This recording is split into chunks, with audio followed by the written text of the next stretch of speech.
Hey guys, so here's what's up. So I'm actually shooting for the 13 minutes every week. My lucky number, like I discussed last week, I'm shooting for the 13 minutes to do a quick news rundown, and I'm going to try and do it pre-recorded like this, have it runtime like 15 minutes before the hour as a premiere on Sunday, and then have it would depend on your time zone, but 15 minutes leading up to the hour that I start the open session, so the open forum. So I will put up the video of 13 minutes or less of news, and then I will there will be like 2 minutes, and then the live stream will start, and it will go for an hour. And so I know that for here in Colorado time, I'm trying to figure out what the best time is for that, because I'm trying to make sure the East Coast people are just off their end of lunch, kind of in the dead time, because we have a lot of Eastern Coast listeners or watchers on YouTube. So since this is for you, I'm going to try and really accommodate that. So next week, whatever time it comes out for, this will be the news will be a premiere, and it won't have much warning because I'll be recording it that morning, Sunday morning each week. And then right afterwards, there'll be an open forum. We don't even have to talk about anything that was in the news or that I mentioned, or if there's other things in the news that you guys want to talk about. This week, with with the second batch of Boulder fires that just hit, it's kind of a crazy few days.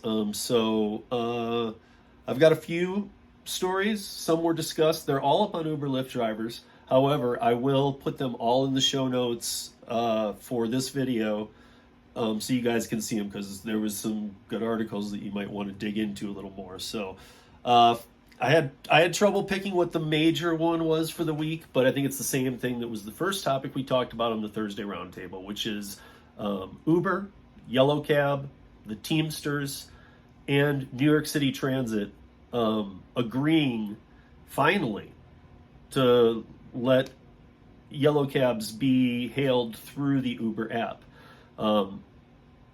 As we discussed on the roundtable, if you watched it, I'll put a link to that in there too. If you watched it and you heard what we were kind of talking about, it just seems like a lose for the cab company. I'm not even sure what Uber's getting out of it, other than kind of even having more control over yellow cab in New York City eventually.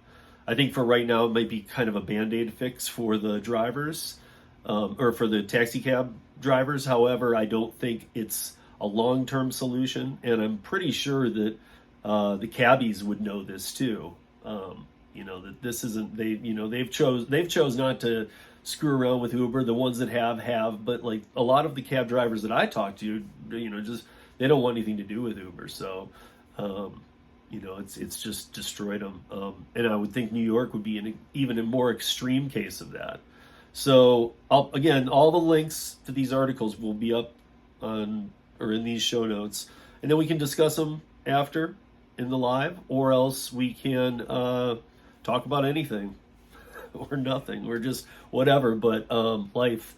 But yeah, today I'm gonna bring in my dumpling notes. So if anybody has any dumpling questions in the open forum, I think I'm only gonna be able to run about a half hour today, because my son and I have a lot going on with the Boulder fires and other things. So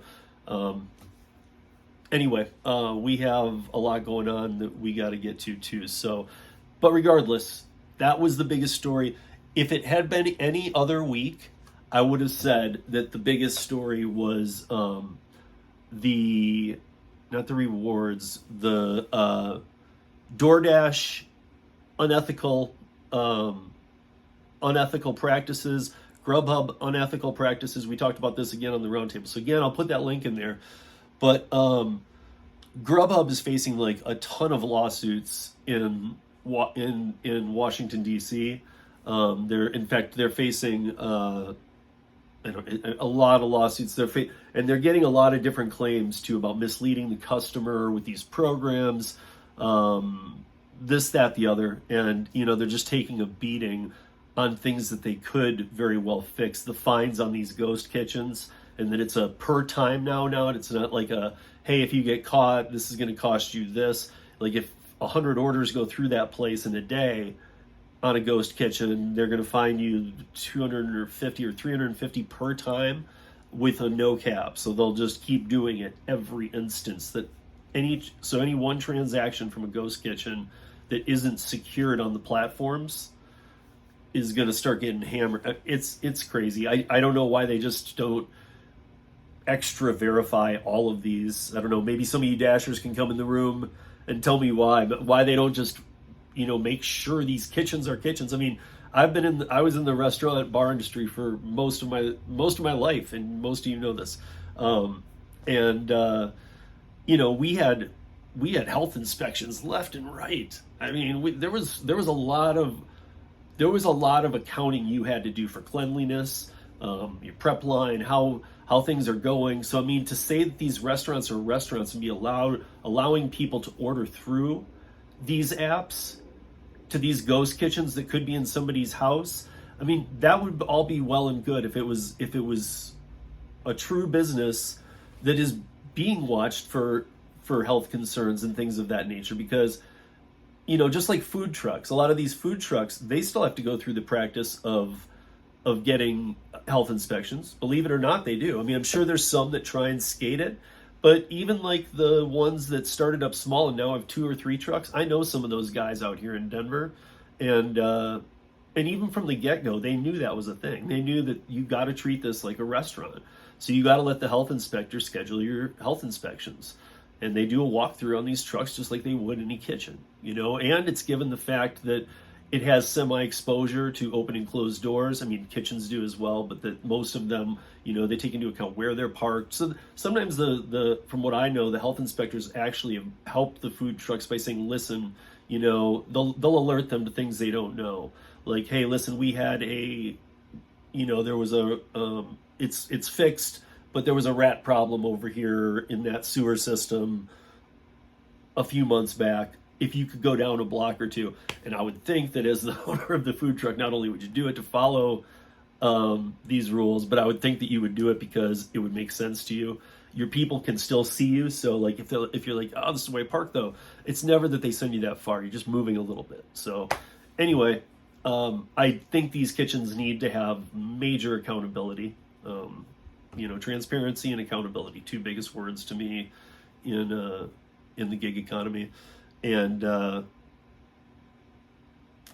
mean, if they don't, then I just don't know what's stopping people from going to a park and calling it Sunday brunch and cooking on barbecues and just having cars roll up and pick them off the barbecues. And who knows what kind of E. coli or anything like that. You want to go to a park and have a barbecue for yourself and your family, that's fine, that's up to you. But I mean, to be doing that and touching food and not really any kind of standards, that needs to be kicked down a notch. But again, I'll let you guys decide.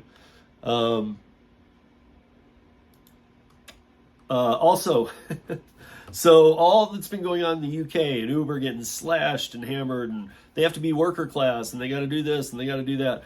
And I told you a long way back when the worker class came in and they won that lawsuit that they would be, I said, watch, they're going to be fighting this and something's going to happen. Okay, well, Uber is not following the standards of the worker class that was created. Shocker, I know, right? But sadly, it's what they do. But Uber has been granted a 30-month license to continue operating in London until it is taken to a further level on the court. So let's do it. 30 months, broken into years, 2.5 years. Uber was just granted 2.5 years to continue the way that they operate in the UK. And again, I want to be in IC. I know people in the UK who want to be IC. They don't want to pay the union dues. They don't want anything to do with that. So the worker class was something in the middle. It was kind of like you were going to have to pay these kind of fees anyway. But regardless, most people want to be independent. So even over there. So it's now they have 2.5 years to keep running independent. By that time, they'll have another excuse to fight it. And just like I tell you about autonomous, ain't going to be here around the corner. It doesn't look like London's going to be in a position where these wins that the union backers have in court over there or in Parliament, even though it's put into law, it's Uber's pulling the same old tricks. Well, yeah, but we're not going to follow that law, so nope. And they're disruptors in a different way now too. They're disruptors in the fact that you can't kick them out of most places because it would disrupt the transportation of that city or country or whatever region. Believe me, if you think no, it wouldn't. Maybe it could be fixed over time, but yes, it would. People are reliant on these, and they can't. And there isn't just the ulterior. Well, they could take a cab or a bus. Yeah, but it wouldn't be fixed overnight. So there would be a major. It's the same thing as when they threatened to leave California. Okay,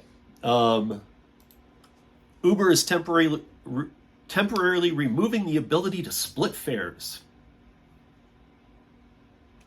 You give us 45 cents, 55 cents for gas incentive so that 3 times as many people work the rideshare and delivery platforms because they hear about these gas incentives that are nothing more than pennies being thrown at drivers. So, as I've stated my opinion, I wish they didn't even exist. I wish those gas incentives didn't even exist because they wouldn't have brought people back on, and they don't need to be here. But now, in the midst of all this, Uber's temporarily removing the ability to split fares. That's huge news. That just takes care of so many problems for passengers and drivers. I do understand though, at first I was just laughing at this, like why is this in a bunch of articles? However, it took a little looking like it sometimes does, but I did find that the reason of the split fares is the accountability factor again. So if people are doing like a split fare ride, it's, and then somebody throws up in the car or punches the driver or anything like that, who is accountable? And to be honest, I think you have then 2 parties, and if there's no dash cam, you're in a real situation. And so therefore, Uber is just making it so that only one person can take on the fare. Maybe it's also being a warning to the passengers, is like, okay, because if they're calling it for another person, say, or whatnot, and they put in that person's name, maybe there's a sub warning in a gentle Uber way that says, hey, you'll be responsible for this person's ride, though, just know that. So that's it.